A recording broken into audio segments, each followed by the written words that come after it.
My boyfriend was secretly dating my best friend, then he called me the most. You guys are not going to believe what I just went through. For 3 years, I thought I was building a life with Jake, but the last year? It wasn't a relationship. It was pure, unadulterated psychological warfare. What he didn't know was that he was about to get a masterclass in karma, orchestrated by me, my best friend, and my prettier cousin. Let me tell you, the first 2 years with Jake were fine. Normal, even. But then something shifted. He started checking my phone, questioning every single move I made, where I was going, who I was talking to. God forbid a male coworker texted me about work. He'd turn into a green-eyed monster. He'd even make these snide jokes about me being unfaithful in front of our friends, painting me as some kind of suspect. And when I'd get upset, he'd just gaslight me, saying I was overreacting and that guilty people get defensive. The absolute worst part? I never cheated. Not even close. I was completely, fiercely faithful. All this time, he was projecting his own messed up behavior onto me, and I was too blinded by loyalty to see it. It was my best friend, Teresa, who finally caught him.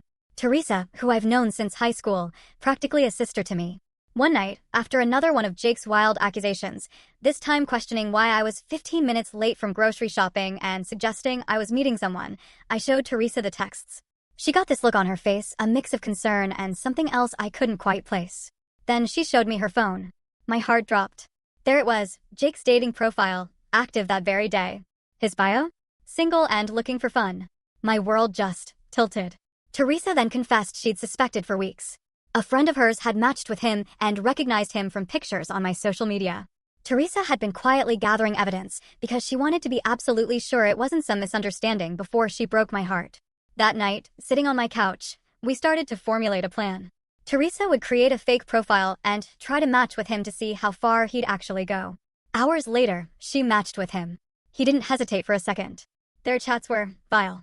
He told her he was single, complained about his psycho ex, meaning me, who he was trying to break up with but who wouldn't take the hint. When Teresa, playing along, asked why he didn't just end it, his response made my blood run cold. She pays half the rent and does all the cooking and cleaning. Why give that up until I find something better? A Roomba that also pays rent.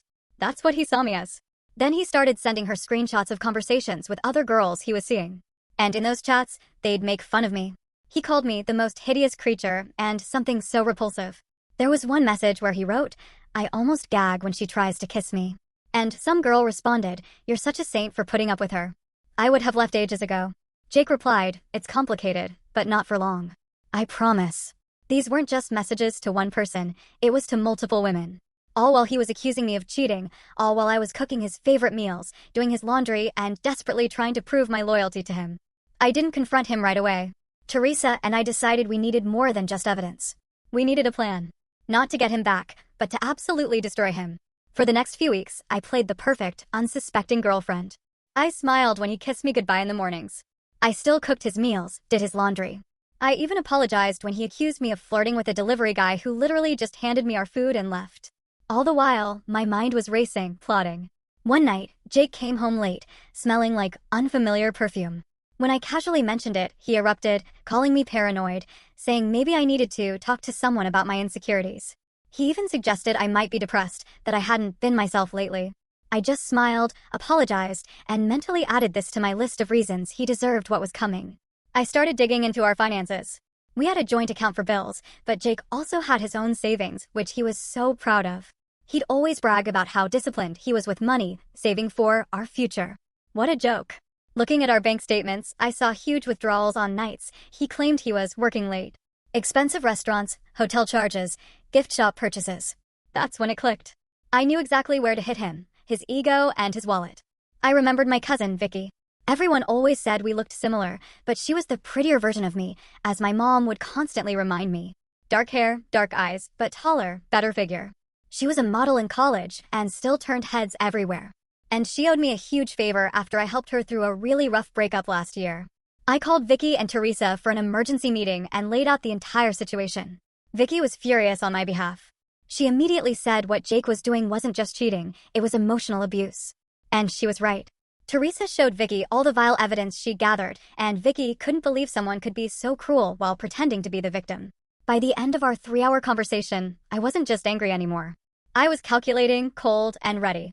That night, as I watched Jake texting on his phone with that stupid little smirk on his face, probably telling some other woman how hideous I looked while accusing me of texting someone, I made my final decision. I had my plan. Something that would make Jake regret every single word he ever said about me. Something that would hit him exactly where it would hurt the most. Teresa and Vicky were all in, and together, we were about to teach him the lesson of a lifetime.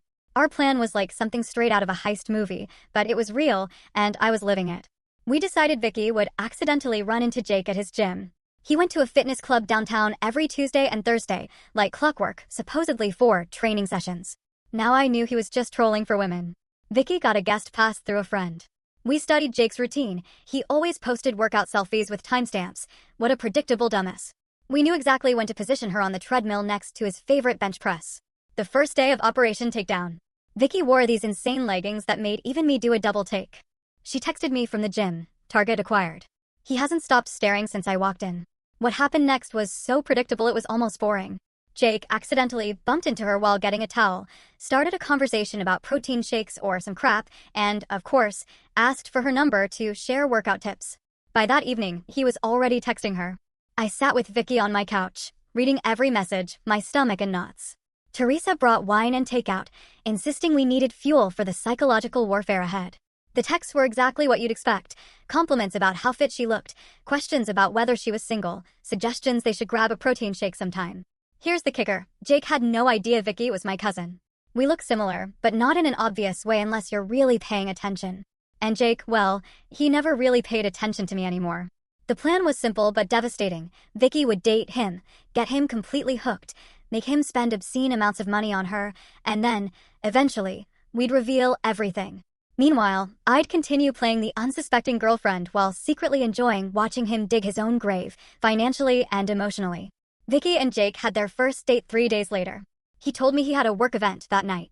I kissed him goodbye, told him to have fun, and then immediately drove to Teresa's apartment, where we tracked the whole evening through Vicky's play-by-play texts. He took her to this ridiculously expensive restaurant he'd never taken me to, despite my hints about wanting to go there for our anniversary. Vicky said he ordered the priciest wine on the menu, bragged about his important job and his savings account. He even had the nerve to mention he was practically single and wrapping up a dead-end relationship. When Vicky sent us a bathroom selfie from the restaurant, I almost threw up. It was surreal, seeing my boyfriend on a date with my cousin, while I was sitting on my best friend's couch, eating popcorn and plotting revenge. Teresa kept reminding me it was all just evidence of what a piece of crap he was, and that soon, he'd pay for everything, literally. Over the next few weeks, Jake became obsessed with Vicky. He started canceling our plans to see her, staying out later, coming home with this smug look on his face like he had some amazing secret, all while Vicky reported back everything to me and Teresa. The money spending started small: dinners, small gifts, concert tickets. But Vicky was strategic. She'd casually mention some jewelry she liked while they were walking past a store. Next thing you know, Jake's dropping $500 on earrings to impress her. She'd talk about a weekend getaway spot she'd always wanted to visit, and suddenly Jake was booking hotels and making plans. The best part? Vicky would accidentally leave these gifts at his place, claiming she didn't want to lose them. But really, it was so he couldn't ask for them back later. Then she'd bring them straight to me. I now had a collection of expensive jewelry, designer bags, and even a damn watch he bought her. All purchased with money he claimed he was saving for our future.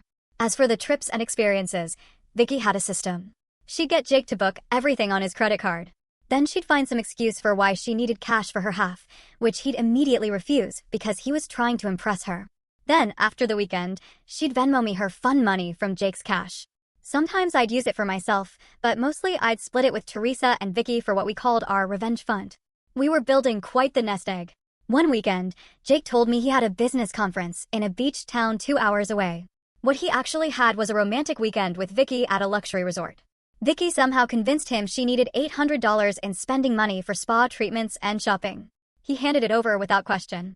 That money funded my spa day with Teresa at a local place while he was gone.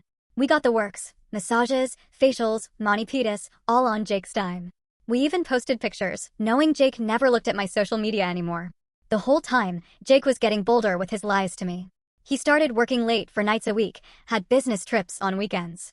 Once, he even claimed his mom was sick so he could take Vicky to a wine country resort. His mom called me that same weekend to ask if we wanted to come over for dinner. I made up some excuse about Jake having food poisoning. Keeping up my end of the charade was exhausting. I had to pretend everything was normal, had to keep cooking his meals, doing his laundry, smiling when he kissed me with the same lying lips he'd been using on my cousin. Things got even more complicated when Jake started telling Vicky about his horrible girlfriend, meaning me. Vicky would record their conversations, legal in our state with one-party consent, and send them to me. Hearing him call me desperate and clingy and totally oblivious made me want to burn his entire life to the ground. The worst was when he told Vicky he couldn't wait to be done with a dead weight and that the only reason he hadn't broken up with me yet was because it's just so convenient having someone split the bills and do all the household crap. He literally called me his Roomba that also pays rent. When I heard that recording, I smashed a glass against the wall when Jake wasn't home. Teresa had to come over and help me clean it up before he got back. But even through the pain, the benefits of our scheme were starting to pile up. Vicky convinced Jake to buy her a new iPhone because hers kept dying. She immediately gave it to me since my screen was cracked. She got him to buy designer shoes in her size, which was actually my size. She even managed to get him to pay for a weekend yoga retreat that she never attended. I went with Teresa instead, laughing the entire time about how Jake was funding my relaxation while believing I was at home doing his laundry. Around the 2-month mark, Vicky started phase 2 of our plan. She began talking about how stressed she was at work, how she needed a real vacation. She strategically mentioned places she'd always wanted to visit, coincidentally, places I had mentioned wanting to go. One night, while on a date with Jake, she broke down in fake tears about how she'd never been able to afford a real vacation. Jake, trying to be the hero, immediately offered to help. Before the night was over, he'd booked a weekend trip to this amazing mountain resort about 3 hours away. All expenses paid. Here's where it got interesting. The day before the trip, Vicky called Jake sobbing. Her grandmother was in the hospital, and she couldn't possibly go away that weekend. Jake was devastated, especially since the reservation was non-refundable. Vicky, being the thoughtful person she is, suggested he take the trip anyway since he'd been working so hard. Jake reluctantly agreed. The minute Jake told me he was going on a guy's fishing trip that weekend, his cover story to me, I texted Vicky and Teresa. The plan was in motion. Vicky had already secretly given me the reservation details. As soon as Jake left for work the next morning, I packed my bags, picked up Teresa, and we drove to the exact resort Jake had booked for his weekend with Vicky. We checked in using his reservation. The front desk didn't even blink when I gave them my ID. The reservation was under Jake's name, but didn't specify guest names. We spent the entire weekend in luxury. Spa treatments, gourmet meals, hiking with a private guide, all courtesy of Jake's credit card. We even ordered room service and charged it to the room. Meanwhile, Jake was texting Vicky about how disappointed he was, but how he was making the best of it on his fishing trip with imaginary friends. We took so many pictures that weekend, being careful not to post them anywhere Jake might see. Those photos went into what we called our evidence locker, the folder we'd eventually use to show Jake just how thoroughly he'd been played. When I got home Sunday night, Jake was already there, telling me about all the huge fish he and his buddies caught. I nodded and asked questions, acting interested, while secretly replaying the memory of soaking in a hot tub with a glass of expensive champagne he had paid for. The pattern continued for another month. One of my favorite scams was the birthday present scheme. Vicky mentioned her best friend's birthday was coming up and she wanted to get her something special, but was short on cash. Jake immediately offered to help. He ended up buying an expensive designer bag that Vicky had picked out, which she promptly gave to me for my birthday, which was actually the following week. I carried that bag everywhere, including on dates with Jake. He complimented it once, saying it looked expensive. I just smiled and said Teresa had gotten it for me, technically not a lie. His savings account was dwindling, and he'd started complaining to me about unexpected expenses at work and how we might need to tighten our belts for a while. The audacity. Meanwhile, things between Jake and Vicky were getting more serious, from his perspective. He started talking about introducing her to his friends, maybe even his family. Vicky skillfully deflected, always keeping him at that perfect distance, close enough to keep spending money on her, but not so close that their relationship would move forward in any meaningful way. What Jake didn't know was that we were building up to something big. Vicky had started planting seeds about a luxury vacation she'd always dreamed of taking, some tropical resort with private bungalows over the water, places where rooms cost like $1,000 a night. Jake predictably took the bait, started looking at options, trying to figure out how to afford it. That's when we discovered he'd been moving money from our joint account into his private one to fund his double life. Money that was supposed to be for our bills, our future. He'd been stealing from me to romance my cousin. Finding those transfers was like being punched in the stomach all over again. But it also made me more determined than ever to finish this. As the 3rd month of our scheme came to a close, Jake was planning this extravagant vacation, draining his savings account for deposits and buying new luggage and ridiculous tropical outfits. Little did he know, it was all leading to the final phase of our plan. But we weren't quite ready to spring the trap. Not yet. We had at least one more month of making him pay. Literally. The best part? He had no idea what was coming. He still thought I was completely oblivious, still cooking his meals and doing his laundry like the perfect girlfriend. Still believed Vicky was falling for him as hard as he was falling for her. Still believed he was the one in control of the situation. But the control was all ours. And soon, very soon, he was going to learn just how badly he'd been played. Month 4 of Operation Destroy Jake's bank account was when things got really interesting. By this point, Vicky had Jake wrapped so tightly around her finger that he'd started getting sloppy with his lies to me. He'd work late, but forget to text that he wouldn't be home for dinner. He'd leave receipts in his pockets that I'd find while doing laundry. Once, he even called me by Vicky's name when he was half asleep. I had to bite my tongue so hard I tasted blood. Meanwhile, our revenge fund had grown to almost $4,000 in cash from all the money Vicky had extracted from him and shared with us. Teresa had benefited, too. We'd take turns with the spa packages and restaurant gift cards Vicky would get out of him. One night, Jake came home looking stressed. He sat me down for a serious talk about our finances. Apparently, he was experiencing some temporary cash flow issues and needed me to cover more of our shared expenses for a while. Could I possibly pay the full rent next month instead of just my half and maybe handle the utilities too? He promised he'd pay me back once his work bonus came through. I almost lost it right there. This jerk was spending thousands on my cousin while asking me to cover his basic living expenses. But I kept my cool, nodded sympathetically, and agreed to help out. What choice did his oblivious girlfriend have? As soon as he left the room, I texted Vicky and Teresa, phase escalation starts now. The next day, Vicky called Jake in tears. Her car had broken down, and she needed $600 for repairs ASAP. Jake, despite having just told me he was broke, somehow found the money within hours. Vicky took the cash, thanked him profusely, and then split it with me and Teresa.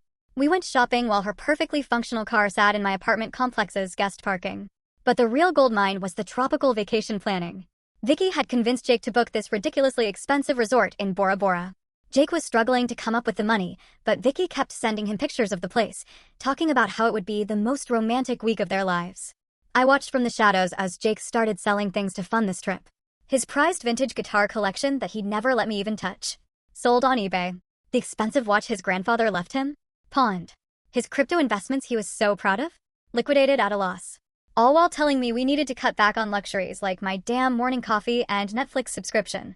One night while Jake was in the shower, I checked his phone and saw he'd taken out a personal loan for $15,000. The absolute madness. Going into debt for a woman he'd known for less than 4 months, while telling his girlfriend of 3 years that we needed to economize. While all this was happening, I was quietly preparing my exit strategy. I'd found a new apartment with Teresa's help, affordable and with good security. I'd been moving my important documents and sentimental items there, little by little. I'd started redirecting my mail to a P.O. box. I'd even opened a new bank account at a different bank where Jake had no connections. The stress of maintaining the charade was getting to me though. Playing the supportive, oblivious girlfriend while watching Jake destroy his finances for another woman, even if that woman was my cousin working on my behalf, was exhausting. Some nights, I'd lie awake next to him, fighting the urge to scream in his face about what a pathetic, disloyal piece of trash he was. Teresa noticed I was struggling and suggested we treat ourselves to a mental health day, using some of our revenge fund money. We booked a day at this amazing hot springs resort about an hour outside the city. The irony? It was a place Jake had once promised to take me for our anniversary, but claimed we couldn't afford. The day at the hot springs was exactly what I needed. Soaking in the mineral pools, getting massages, drinking champagne at 11 a.m., all while knowing Jake was at work, stressed about money, completely unaware that he was funding my relaxation. It felt like poetic justice. When I got home that evening, Jake was already there, which was unusual. He looked nervous, pacing around the living room. My heart dropped. Had he somehow found out about our scheme? But no, it was something else entirely. He sat me down and told me he'd been doing some serious thinking about our relationship. This was it. He was finally going to break up with me. After all these months of cheating and lying, he was finally going to end things so he could be with Vicky openly. I prepared my fake surprise face, already mentally rehearsing how I'd call Vicky and Teresa the minute he left to tell them we needed to accelerate our timeline. But that's not what happened at all. Instead, this delusional jerk got down on one knee and pulled out a ring box. A tiny, pathetic engagement ring. He started saying how he'd been distant lately because he was working through some personal issues, but had realized I was the one he wanted to spend his life with. That sometimes people don't appreciate what they have until they almost lose it. That he wanted us to start fresh. I was literally speechless. Was this his plan to lock me down with an engagement while continuing to see Vicky on the side? Or was he planning to break things off with her? Either way, it was the most pathetic, desperate move I could imagine. The ring was minuscule, nothing like what he'd once promised he'd get me someday. Clearly, his finances were in worse shape than I'd thought. I stood there frozen, my mind racing through options. If I said yes, it would buy me more time to extract maximum revenge. If I said no, the game would be over too soon. I did what any self-respecting woman in my position would do. I burst into tears. Not entirely fake, they were tears of rage. And told him I needed time to think. That his distant behavior had hurt me deeply, and I wasn't sure if we could fix things. That I loved him lie, but needed space to consider his proposal. Jake was crushed, but tried to hide it. He said he understood, that he'd give me all the time I needed. He even suggested I go stay with my parents for a few days to clear my head. I almost laughed out loud. He was trying to get me out of the apartment so he could have Vicky over. I pretended to agree, packed a bag, and went straight to Teresa's place. The minute I arrived, I called Vicky and filled her in on this insane new development. She couldn't believe it either. What kind of psychopath proposes to one woman while actively planning an expensive romantic vacation with another? We decided to use this new situation to our advantage. Vicky would act especially needy and demanding in the coming days, really pushing Jake to his financial limits. Meanwhile, I'd string him along about the proposal, asking for time and space, while actually using that time to finalize my escape plan. Over the next week, I stayed at Teresa's, but maintained daily contact with Jake. I'd text him things like, still thinking and need more time, while he responded with increasingly desperate messages about how much he loved me and how he'd do anything to make our relationship work. 10 days after the proposal, Jake called me sounding stressed. He needed to talk to me about something important in person. My heart raced. Had he somehow figured out our scheme? I agreed to meet him at a coffee shop the next day, then immediately called Vicky and Teresa for an emergency strategy session. We decided I'd wear a tiny microphone. Teresa had one from her journalism days, so they could listen from Teresa's car parked nearby. If things went south, they'd be right there to intervene. We also prepared a cover story in case Jake had somehow discovered what we were doing. What Jake wanted to talk about wasn't our scheme at all. It was money. He confessed he'd made some bad financial decisions recently and was in serious trouble. He'd maxed out his credit cards, taken out loans, and even borrowed from friends. He needed my help to get back on track. Specifically, he wanted me to take out a loan in my name to consolidate his debts. He promised he'd pay it back, that it would only be temporary. He even suggested it could be the first step in our life together, proving we were a team who helped each other through tough times. I sat there stunned at the audacity. This man had spent thousands on another woman, lied to my face for months, and now wanted me to go into debt to solve his financial problems. Problems he'd created by trying to impress my cousin. It took everything in me not to throw my hot coffee in his face. Instead, I told him I needed to think about it, that it was a big decision, that I was still processing his proposal, and this added a whole new complication. I could see the desperation in his eyes as I left, promising to let him know soon. The minute I got back to Teresa's car, we all burst out laughing. The sheer nerve of this man was almost impressive. Vicky immediately started planning the next phase.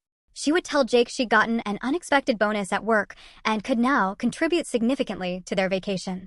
All he needed to do was complete the bookings, and she'd reimburse him for her share. Of course, that reimbursement would never come, but Jake didn't know that. Over the next few days, Jake secured the final bookings for their Bora Bora trip. He'd had to borrow money from his brother to cover the last few thousand, but it was done. All non-refundable, all booked under both their names. The vacation was scheduled to start in exactly 2 weeks.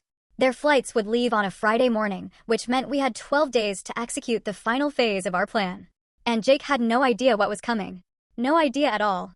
Those final 12 days before Jake's romantic Bora Bora getaway, LOL, were some of the most stressful and exhilarating of my life. We had everything planned down to the minute. But there was always the risk he'd figure something out, or that Vicky would slip up somehow. Meanwhile, Jake was getting increasingly desperate about money. He kept texting me about that loan, saying things like, I wouldn't ask if it wasn't important, and this is about our future together. The audacity of this man, thinking I'd go into debt for him while he was planning a luxury vacation with another woman. I mean, technically it was my cousin working on my behalf, but still. I finally agreed to meet him for dinner to discuss our relationship and the loan situation. I chose this mid-range restaurant where we'd had our first date, partly for the symbolism and partly because I knew he couldn't afford anything fancier. At this point, I spent extra time getting ready, making sure I looked amazing, hair perfect, makeup flawless, wearing this red dress he'd always loved. When I showed up, Jake's face lit up with hope.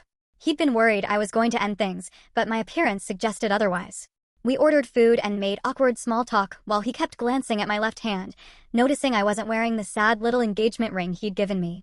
Finally, I cut to the chase.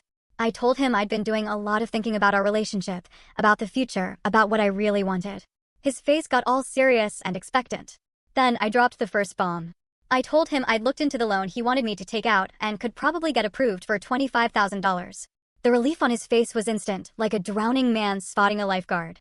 He reached for my hand across the table, squeezing it while saying how much this meant to him, how he'd definitely pay me back, how this proved we were meant to be together.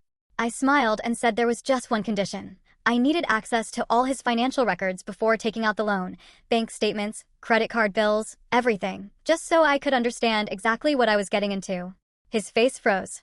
I kept my expression innocent, like this was a perfectly reasonable request from someone about to take on their partner's debt. He stammered something about how that wasn't necessary, that he'd handle all the repayments, that I shouldn't worry my pretty head about the details. I insisted, saying this was non-negotiable, that if we were going to build a life together, there needed to be complete transparency. Jake looked like he was going to be sick. He excused himself to the bathroom, taking his phone with him. When Jake returned to the table, he had composed himself. He agreed to show me his financial records soon, but said right now the most important thing was processing the loan application because he had some urgent deadlines. I nodded sympathetically while mentally adding this to the mountain of evidence of what a manipulative ass he was. I told him I'd go to the bank on Monday, this was Friday evening, to start the application process. His relief was palpable. Little did he know I had zero intention of getting him a penny. Over the weekend, Jake was extra attentive and loving, bringing me coffee in bed, suggesting we watch my favorite movies, even cleaning the apartment without being asked. All while texting Vicky constantly about their upcoming trip, which was now just 9 days away. Monday morning came, and I told Jake I had an appointment at the bank. I dressed in my most professional outfit and left the apartment while he wished me luck. Where I actually went was to meet Teresa and Vicky at our new favorite coffee shop to finalize the details of our plan. When I got home that evening, Jake was waiting expectantly. I told him the bank needed more time to review my application, but that things looked positive. He tried to hide his disappointment and stress, but I could see his hands shaking slightly as he hugged me. For days before the trip, Vicky played her MasterCard.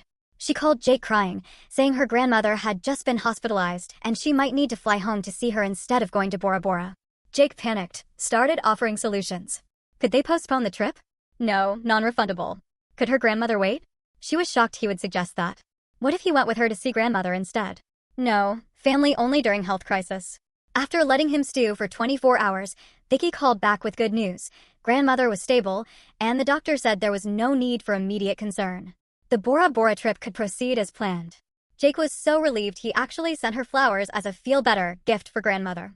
Flowers that were delivered to my new apartment where Vicky was actually staying half the time now as we prepared for the final phase. 2 days before the trip, Jake was a complete mess.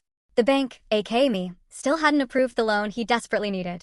He was trying to pack for Bora Bora while hiding his suitcase in the closet whenever I was home. He was juggling texts between me and Vicky, trying to keep both relationships afloat. It was almost sad how pathetic he'd become. Almost. The night before the big trip, I told Jake I needed to talk to him about something important. His face went pale. He probably thought it was about the engagement or the loan. Instead, I told him I was going to stay with Teresa for a few days because I needed space to think about our future. His relief was visible. This solved his problem of how to leave for the airport without me asking questions. What Jake didn't know was that while he was at work the previous day, I'd already moved most of my remaining belongings to my new apartment. All that was left were some clothes and toiletries I could easily fit in one suitcase, which I packed while he was in the shower. As I was about to leave, Jake hugged me tightly and said he hoped I'd have an answer about our future when he got back from his business trip on Sunday. The fact that he could lie to my face so convincingly after 3 years together still astounded me. The moment I closed the apartment door, our final countdown began. Operation Complete Destruction was officially underway. I went straight to Teresa's place where Vicky was waiting. We ordered pizza, opened champagne, and went over our plan one last time. Tomorrow morning, Jake would head to the airport thinking he was about to have the romantic getaway of a lifetime with his gorgeous secret girlfriend. Instead, he was about to have the worst day of his life. We barely slept that night, too wired with anticipation.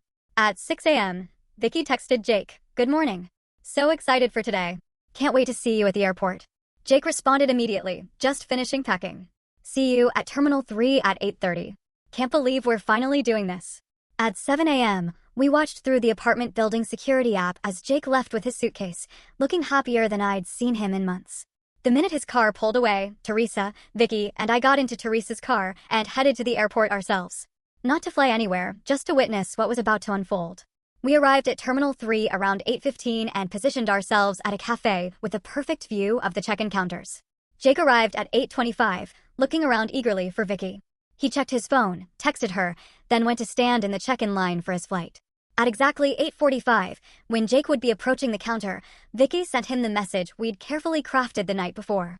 It was a selfie of me, Vicky, and Teresa together, all smiling widely with middle fingers up. Beneath it, Vicky wrote, "Surprise, jerk. Hope you enjoy your $17,000 vacation for one. Your girlfriend knows everything." We watched from our hiding spot as Jake received the message. He froze in the middle of the check-in line, staring at his phone. His face went from confusion to shock to absolute horror in seconds. He looked around wildly as if expecting to see us. He tried calling Vicky immediately, straight to voicemail because she'd blocked his number. Tried calling me. Same result. Jake stepped out of the line, still staring at his phone in disbelief. He slumped onto a nearby bench, frantically typing, probably sending desperate messages that would never be delivered. We watched this go on for almost 20 minutes before he finally got up and walked zombie-like toward the exit, dragging his suitcase behind him. Jake spent the entire day calling us from different numbers, leaving increasingly desperate voicemails. We ignored them all, focusing instead on phase 2 of our final plan. I'd also left a carefully worded letter on the kitchen table outlining exactly what we knew, along with printed copies of some of his worst messages about me, including the ones where he called me the most hideous thing and his Roomba that also pays rent. The letter explained that if he contacted me or Vicky again with any threats or harassment, the entire evidence folder would be sent to his parents, his boss, and posted publicly. Was all of this strictly necessary? Probably not. Was it deliciously satisfying after months of his psychological abuse and cheating? Absolutely. That evening, Jake showed up at the apartment to find he couldn't get in. The security camera caught his meltdown in the hallway as he realized just how thoroughly he'd been played. Over the next few days, Jake cycled through every emotion possible. He sent emails begging for forgiveness, then angry ones calling us crazy bitches, then pitiful ones about how he'd lose his job if he couldn't repay his debts.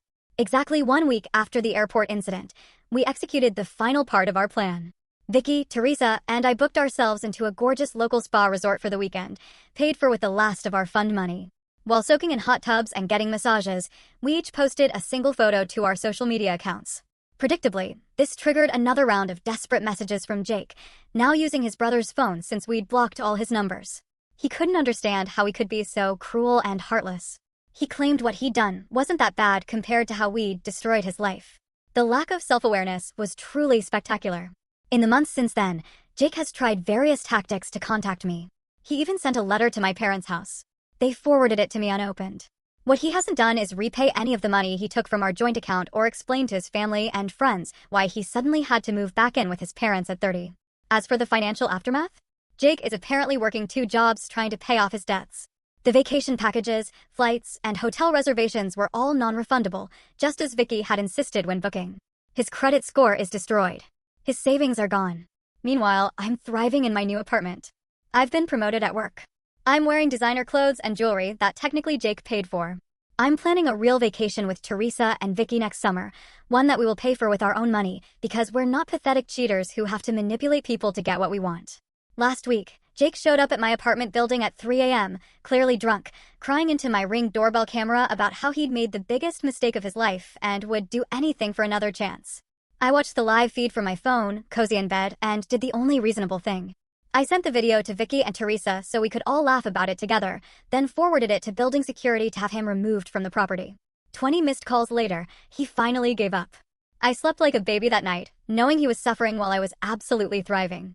That, my friends, is what you call karma. And it is beautiful.